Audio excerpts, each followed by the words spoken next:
ओम। सर्वप्रथम प्रणव ध्वनि ओ।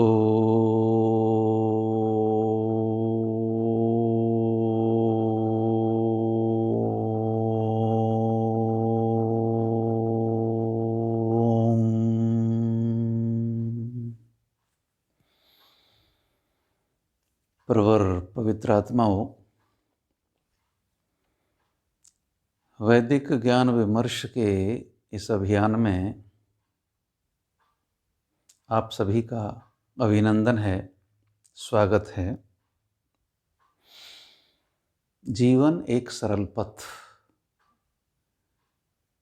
इस शीर्षक के अंतर्गत व्याख्यान माला का जो क्रम चल रहा है उसका आज 7वां भाग अभिव्यक्ति पा रहा है। परमपिता परमात्मा के द्वारा प्रदत्त वेदों का ज्ञान जो मनुष्यों के लिए दिया गया है, उस वैदिक ज्ञान को, उस वैदिक मान्यताओं को सरलतम रूप में जनमानस के समक्ष रखना, प्रस्तुत करना इस कार्यक्रम का मुख्य प्रयोजन है। क्योंकि यह ईश्वर का ही आदेश है कि वेदों की मान्यता, उसके ज्ञान, उस विचारधारा को अधिक से अधिक जन सामान्य तक पहुंचाना, प्रचारित करना, यह भी एक धर्म है, कार्य का उद्देश्य है। इस अभिव्यक्ति के दौरान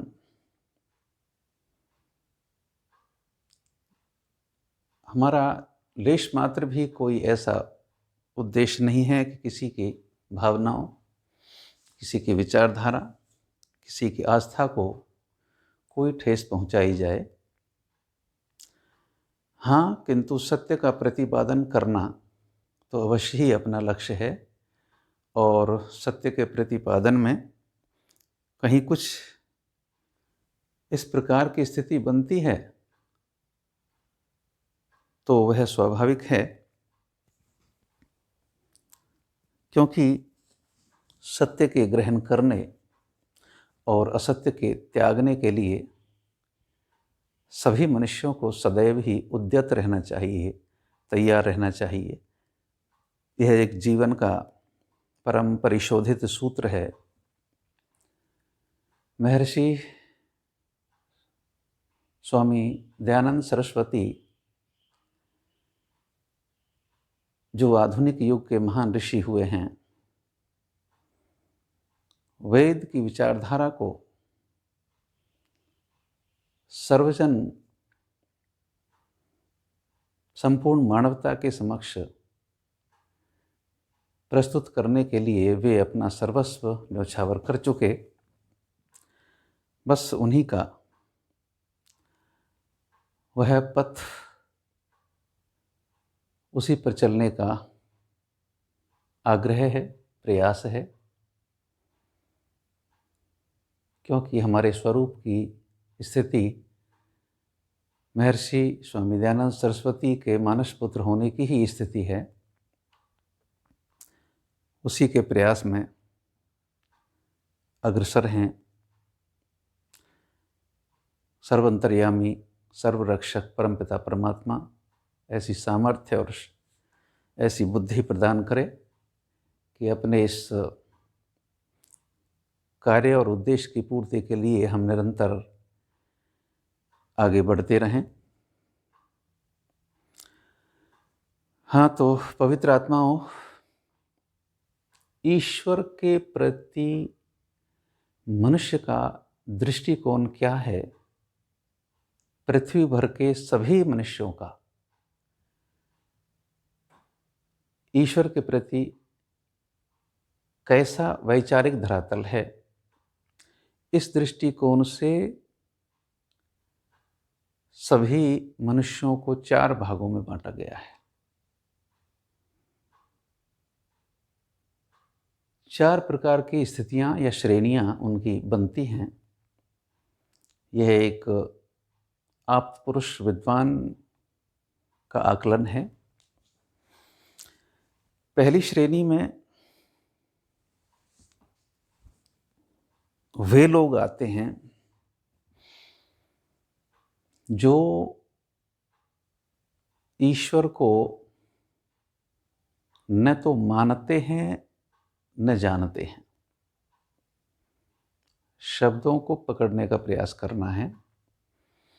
पहली श्रेणी के लोग जो ईश्वर को न तो मानते हैं न ही जानते हैं। बहुत अधिक संख्या है ऐसे लोगों की और अनुमानतः 50% लोग तो होंगे ही। ईश्वर की सत्ता में विश्वास न रखना, ईश्वर के दिए गए ज्ञान के विषय में उनकी आस्था न बनना, इस प्रकार की स्थिति के लोग हैं। बहुत संख्या है। कितने ही मत, संप्रदाय, विचारधारा के कितने ही लोग हैं, नाम उनका लेना बहुत आवश्यक नहीं, जहाँ पर ईश्वर की सत्ता नाम की कोई वस्तु उनके मन मस्तिष्क में नहीं है। उनका सीधा कहना है कि यह सब संसार यूं ही चल रहा है, यूं ही चलता रहेगा, कोई ईश्वर नहीं है, कोई ईश्वर की व्यवस्था नहीं है। और इतना ही नहीं, ना कोई पूर्व जन्म था, न ही आगे कोई जन्म मिलना है। बस यही जो कुछ है, यही अवसर है, खाना पीना भोगना। इसे ही वो लोग अपना समझते हैं और इसी आधार पर अपने जीवन को जी रहे हैं। उनकी दृष्टि में क्या धर्म है, क्या अधर्म है, ऐसा कुछ नहीं। सीधा सीधा उनका सिद्धांत है जीवन जीने का। खाओ पियो और आनंद भोगो। अंग्रेजी की कहावत है, eat drink and B Mary. एक इस विचारधारा के संप्रदाय वाले एक सूत्र लेकर चलते हैं,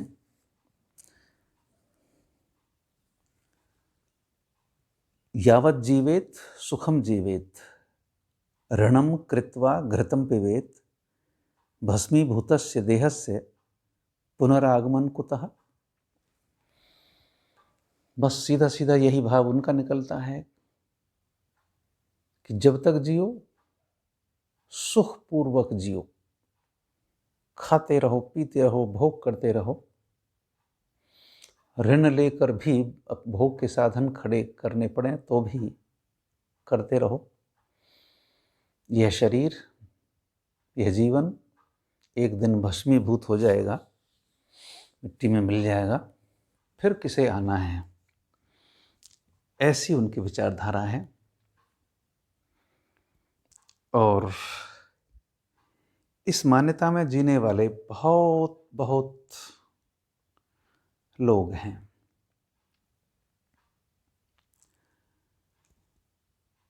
कितने ही राष्ट्र ऐसे हैं संसार में जिनकी विचारधारा में यही दार्शनिकता काम करती है।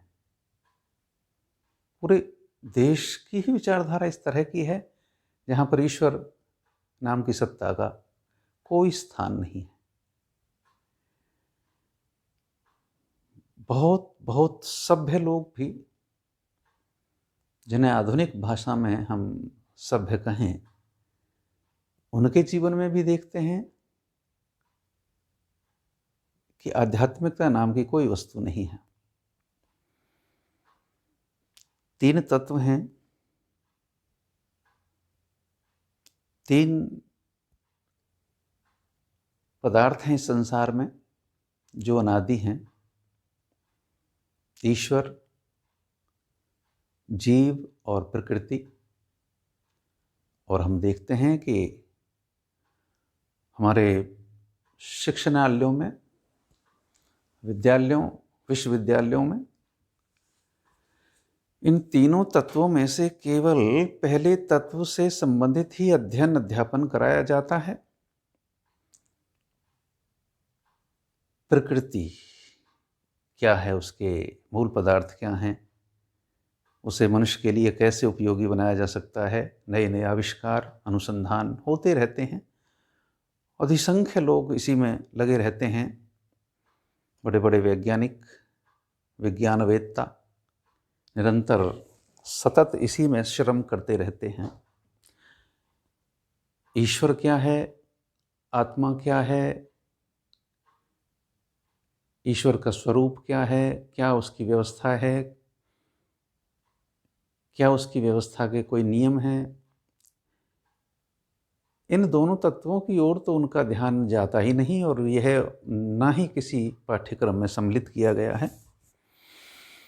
अतः अधिसंख्य लोग ईश्वर की सत्ता को नकारते हैं, और इस प्रकार की विचारधारा के लोगों को नास्तिक श्रेणी में रखा गया है। नास्तिको वेद निंदकः, ऐसा सूत्र है। कितने ही वीरान जंगलों में, दूर दराज के क्षेत्रों में ऐसे जाति वर्ण के लोग, ऐसे कबीलों में रहने वाले लोग, वहाँ भी ईश्वरीय सत्ता नहीं है। कितने ही सागरों के बीच बने टापुओं पर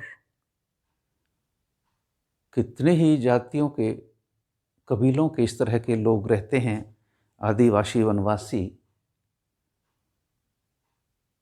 उंगेज, जरबाज, इस वर्ग के लोग, अंडमान निकोबार द्वीप समूहों के अनेक ऐसे टापू हैं, वहाँ पर ईश्वरीय सत्ता के लिए कोई स्थान नहीं है।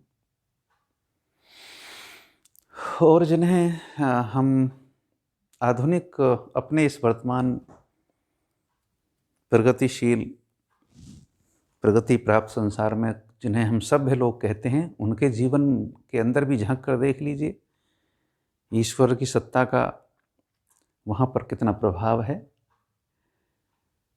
उनकी व्यवहार शैली, कितने ही जीवों की हिंसा कर दी जाती है। मनुष्य अपने जिह्वा के आस्वाद के लिए हिंसा पर व्यापार कर रहे हैं लोग, उसे अपनी रोजी रोटी समझ रहे हैं। नौकाएं, जलयान भर भर कर जीवों को, समुद्री जीवों को पकड़ते हैं, बेचते हैं, मांसाहार होता है। कितने ही पक्षियों को, कितने ही पशुओं को निरंतर प्रतिदिन भोर होते ही उनकी हिंसा कर दी जाती है। और ये 2 पैरों का ये जानवर उनका भोग करता है, मांसाहार कर लेता है। जरा भी ईश्वर की व्यवस्था, दया का भाव उन हृदयों में होता तो ये स्थिति नहीं हो पाती। यह सब वहाँ हो रहा है जहाँ पर आस्तिकता नहीं है, ईश्वरीय सत्ता का बोध नहीं है। खुदा, गॉड, वाहेगुरु, यहाँ पर उस परम महान चेतना के अस्तित्व की स्वीकृति नहीं है, यह सब वहाँ किया जा रहा है। यह पहली श्रेणी के लोग हैं जो ईश्वर को न मानते हैं न जानते हैं। कम से कम 50% संख्या लोगों की है इस पृथ्वी पर बसने वाले सभी मनुष्य जो इस वर्ग में आते हैं। दूसरा वर्ग प्रारंभ होता है। दूसरे वर्ग में वे लोग हैं जो ईश्वर को मानते तो हैं पर जानते नहीं हैं। फिर से शब्दों को पकड़ने की आवश्यकता है। जो ईश्वर को मानते तो हैं पर जानते नहीं हैं। जानते नहीं है कि ईश्वर कहाँ है, कैसा है, किस रूप में है, क्या उसकी व्यवस्था है, यह सब कुछ नहीं जानते। हाँ, हृदय में इतना तो स्वीकार करते हैं, भले ही भय से, कि नहीं, कोई ना कोई सत्ता तो है, कोई ना कोई शक्ति तो ऐसी है जो सृष्टि को चलाती है, इस सारे ब्रह्मांड को दिशा देती है। आकाशीय नक्षत्र, ग्रह, आकाशीय पिंड, सूर्य, चंद्रमा, तारे, पृथ्वी, इस पर आने वाली अनेक ऋतुएं, यहाँ पर उगने वाली अनेक औषधि वनस्पति, ये सब जो हो रहा है क्रम से, इसको करने वाला तो कोई है, इसको चलाने वाला तो अवश्य कोई है, ऐसा तो उनका हृदय स्वीकार करता है। किंतु उनके मन मस्तिष्क में यह स्पष्ट नहीं है कि वह कैसा है, कौन है, कहाँ रहता है। इस प्रकार की मान्यता वाले लोग ये भी बहुसंख्या में हैं, और आकलन ये कहता है कि इनकी संख्या भी 45% से कम नहीं है। और ऐसे लोगों के इस अनभिज्ञता को या उनके भोलेपन को जो तीक्ष्ण बुद्धि वाले चालाक किस्म के जो लोग हैं, वे बड़ा दुरुपयोग करते हैं, उनका बड़ा शोषण करते हैं। उन्हें अपनी बुद्धि के करिश्मे से जैसा चाहते हैं वैसा उनको बहका लेते हैं और अपनी ओर आकर्षित करते हैं, अपने अपने समूहों में दीक्षित कर लेते हैं और एकांत में बुलाकर अपने उनके कान में गुरु मंत्र फूंक देते हैं। वे बेचारे भोले भाले लोग जो इतना तो स्वीकार करते हैं कोई ईश्वर है, अब उन्हें बताने वाले कैसे हैं, क्या हैं, बस उनके प्रभाव के आगोश में वे लोग आ जाते हैं और अंधानुकरण करते हुए उनके अनुगामी बन जाते हैं। बड़ा शोषण होता है ऐसे लोगों का। आए दिन कितनी ही घटनाएं प्रत्यक्ष परोक्ष देखने में आती हैं, प्रकाशित होती हैं। प्रत्यक्ष घटते हुए ऐसी घटनाओं को आप और हम सब प्रतिदिन देखते हैं। यह उन लोगों की सामान्य समझ का दुरुपयोग है उन चतुर्बुद्धि वाले लोगों के द्वारा। अन्यथा ईश्वर का ज्ञान तो सबके लिए पूर्णतया खुला हुआ है। जैसे सूर्य और उसकी धूप पर, चंद्रमा और उसकी चांदनी पर, इस पृथ्वी पर, इस जल पर, वायु पर सभी प्राणियों का समान अधिकार है, ऐसे ही ईश्वर द्वारा प्रदत्त ज्ञान पर सभी का पूर्ण अधिकार है। चाहिए कोई उसे जानने और सीखने वाला, पुरुषार्थ करके उस चेतना तक पहुंचने वाला, ऐसा कोई व्यक्ति चाहिए। वो सभी के लिए खुला हुआ है, उसमें कहीं भी कैसी भी गोपनीयता नहीं है कि नहीं, किसी को नहीं है बताना है, ऐसा छुपाने के लिए कुछ नहीं है। ईश्वर का ज्ञान सबके लिए ही है, सब मानव के हितार्थ ही ईश्वर ने वह ज्ञान प्रदान किया है। परंतु दुर्भाग्य कि हमारी भोली भाली जनता, हमारे सरल हृदय लोग उससे वंचित रह जाते हैं और चतुर बुद्धि और स्वभाव वाले लोग उनका शोषण करते हैं, उनको अपने प्रभाव में ले लेते हैं और उनकी दुकानें चल जाती हैं। तो ये दूसरी श्रेणी में आने वाले लोग हैं जो ईश्वर को मानते तो हैं पर जानते नहीं हैं। अब तीसरी श्रेणी प्रारंभ होती है। तीसरी श्रेणी में वे लोग हैं जो ईश्वर को जानते तो हैं पर मानते नहीं हैं। हाँ, फिर से दोहराता हूं, जो ईश्वर को जानते तो हैं पर मानते नहीं हैं। इस तरह की स्थिति के लोग भी संसार में हैं और उनकी संख्या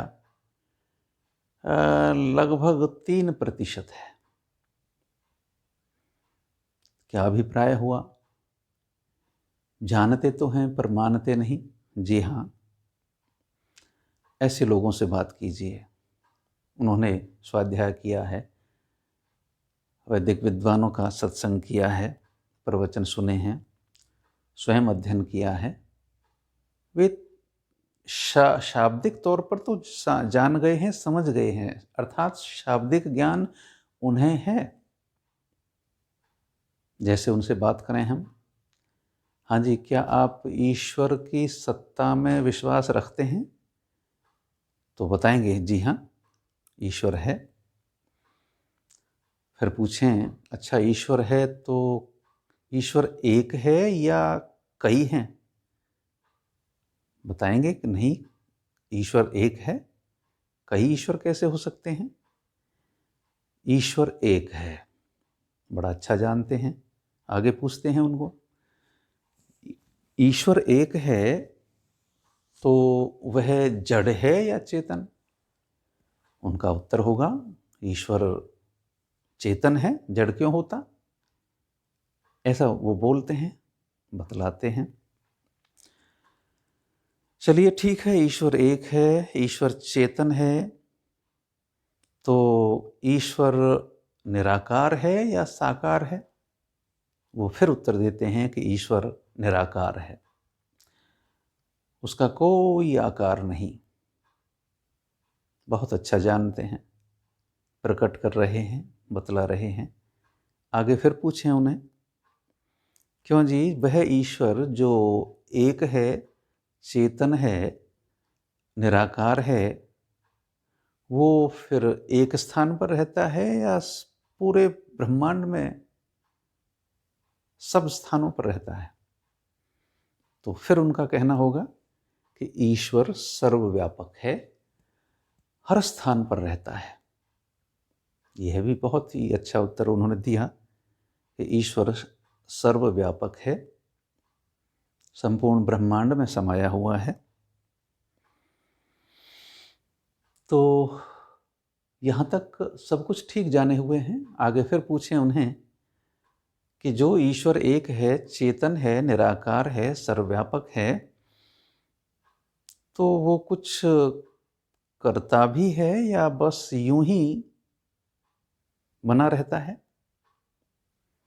तो फिर उत्तर होगा, बहुत ही सटीक उत्तर होगा कि ईश्वर न्यायकारी है, जीवात्माओं के कर्मों को देखता है।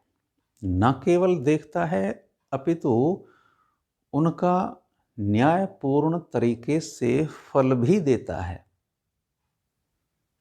कितना अच्छा जान रहे हैं। ईश्वर का सही तात्विक विवेचन भली भांति समझ रहे हैं, जानते हैं। अब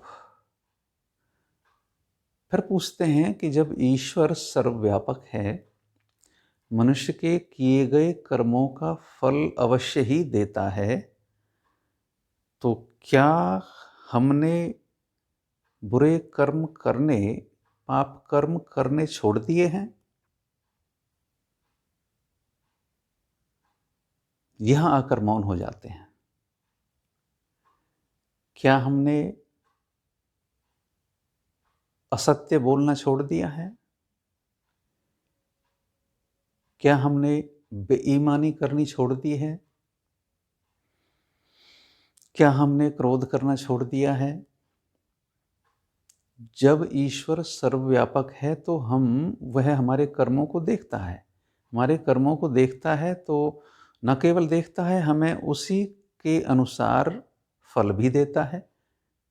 शुभ कर्म करेंगे तो हमें वह सुख प्रदान करेगा, बुरे कर्म हम करेंगे तो वह हमें दंड देगा, दुख प्रदान करेगा। तो क्या हम ईश्वर की सर्वव्यापक सत्ता को स्वीकार करके क्या हमने गलत कर्म करने छोड़ दिए? यहां आकर मौन हो जाते हैं। इसे कहते हैं ईश्वर को मानना किंतु न जानना। हमारे पास से ही मान लीजिए बिजली की तार गुजर रही है, उसमें 440 वोल्ट का उसमें ऊर्जा है, करंट है, तेज है।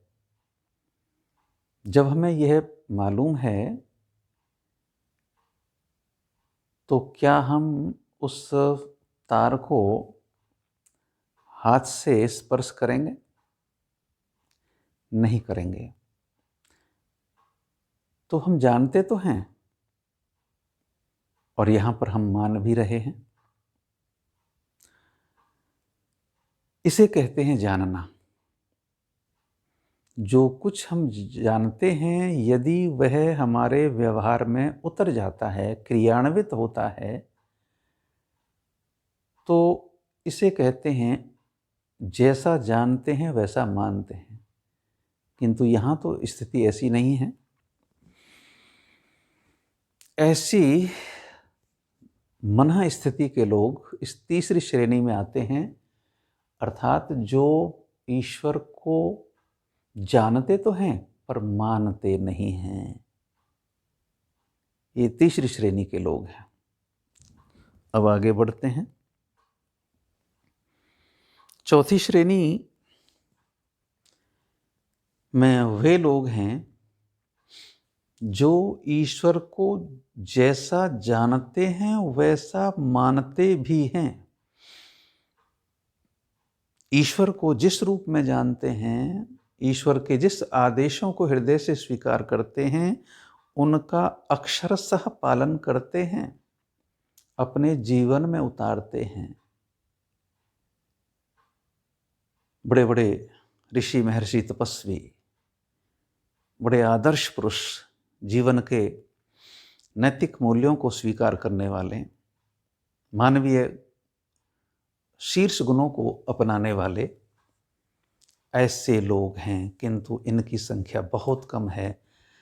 आकलन कहता है कि 2% मनुष्य ही ऐसे हैं जो ईश्वर को जानते भी हैं भली भांति और मानते भी हैं।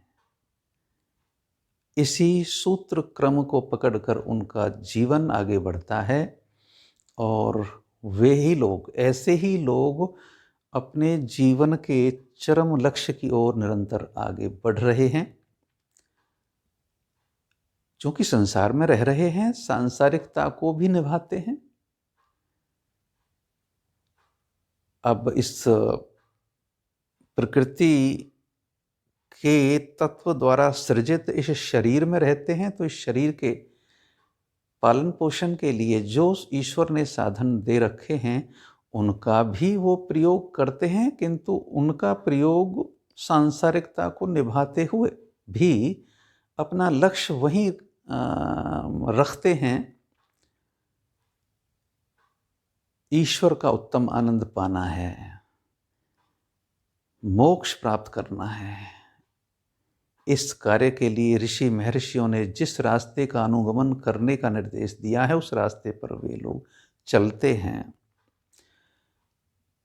अपने ज्ञान को शुद्ध करना, अपने कर्म को शुद्ध करना और तदुपरांत अपनी उपासना को शुद्ध करना। शुद्ध ज्ञान होगा तो हमारे कर्म भी शुद्ध होंगे, श्रेष्ठ होंगे, और इस तरह से हमारी उपासना पद्धति भी सर्वश्रेष्ठ होती हुई चलेगी आगे। शुद्ध ज्ञान, शुद्ध कर्म, शुद्ध उपासना, इस मार्ग पर चलते हुए हम अष्टांग योग की ओर आगे बढ़ेंगे और धीरे धीरे अपने अविद्या आदि क्लेशों को विनष्ट करते करते मोक्ष के मार्ग के अनुगामी होंगे और एक दिन अपने लक्ष्य को प्राप्त कर लेंगे। क्योंकि मनुष्य जीवन का जो उद्देश्य है वह अंततः गत्वा यही है। प्रत्येक प्राणी, संसार का प्रत्येक प्राणी क्या चाहता है? जब हम तलाश करते हैं, इस बात की शोध करते करते चलते हैं, तो परिणाम निकलता है कि संसार का प्रत्येक प्राणी सुख चाहता है। सुख भी क्षणिक नहीं, चिरकालिक सुख चाहता है। ऐसा सुख जिसमें कोई दुख की मिलावट ना हो। 100% सुख की चाहना ये जीवात्मा रखता है। और दूसरा, दुखों से छूटना। दुख भी पूर्णतया छूट जाएं, 100% सुख प्राप्त हो और 100% दुख से निवृत्ति हो जाए, यही तो चाहते हैं आप और हम सब। प्रत्येक जीवात्मा यही चाहता है। उसके कर्मों के मूल में यही तो अभिलाषा है। जो कुछ वह सांसारिक सुख सुविधाएं पाना चाहता है, वस्तुएं, संसाधन इकट्ठे करता है, वो इसी उद्देश्य के लिए करता है कि इनमें वह सुख की तलाश दिन रात कर रहा है। तो यही हमारे जीवन का लक्ष्य है कि हम पूर्णतया सुख प्राप्त कर सकें, दुखों से निवृत्त हो सकें। और इसी लक्ष्य को पाने के लिए आत्मा को मनुष्य का जन्म मिलता है। धीरे धीरे धीरे धीरे तपश्चर्या करते हुए वह अपने लक्ष्य को एक दिन प्राप्त कर ही लेता है। उसके लिए निश्चित पद्धति है, प्रयास है, तपस्या का मार्ग है। परमपिता परमात्मा हम सबको सद्बुद्धि प्रदान करे और हम अपने लक्ष्य की ओर निरंतर बढ़ते रहें और एक दिन उस परमपिता परमात्मा का शुद्ध आनंद, हम उत्तम आनंद प्राप्त कर सकें, मोक्ष के मार्गी हों, ऐसी कामना है सभी के लिए। परमपिता परमात्मा हमारी ये मनोवांछना पूर्ण करे। ओम शम, ओम शम, ओम शम।